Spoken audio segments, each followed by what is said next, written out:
मगरिब ढलने ही वाली थी कि अब्दुल्ला का कॉल आता है। भाई लखनऊ चलते हैं।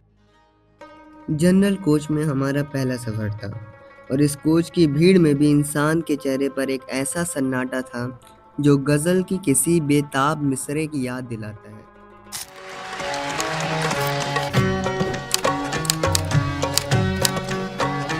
कल 14वीं की रात। लखनऊ की पुरानी गलियों में एक ऐसा सुकून था जो सिर्फ तन्हा चलने वालों को ही समझ आता है।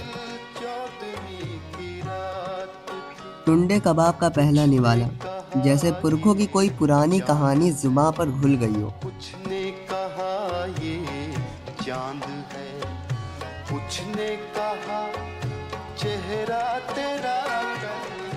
हजरतगंज की शाम, दोस्तों की हंसी, धीमी रोशनी और कुछ अनकही बातें।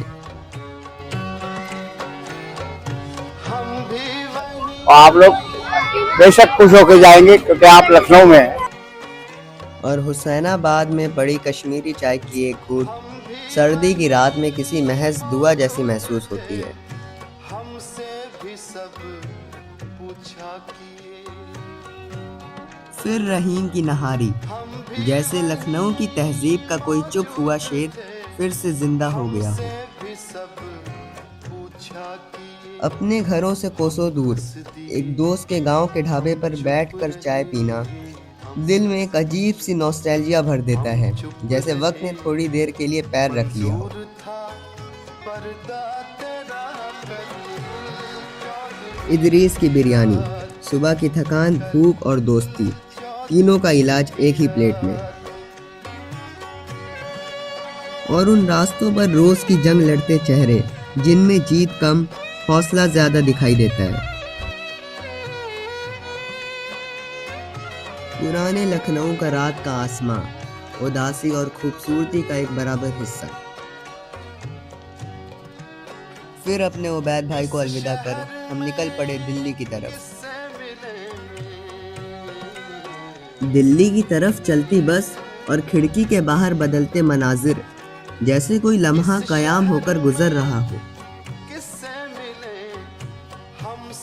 दिल्ली पहुंचकर हम अपने पुराने दोस्त फैजान के घर जाते हैं, जहां उनके हाथ की चाय दोस्ती का वो मिसरा थी जो दिल की थकान उतार दे।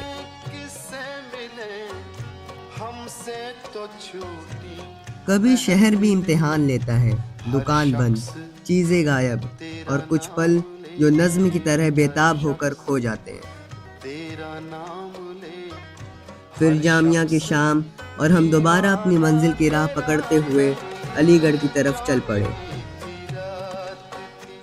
और आखिर में इस पूरे सफर ने ये सिखाया, जिंदगी ढाबे की चाय की तरह होती है, कभी कड़वी कभी मीठी, पर यादों का रंग हमेशा गहरा होता है।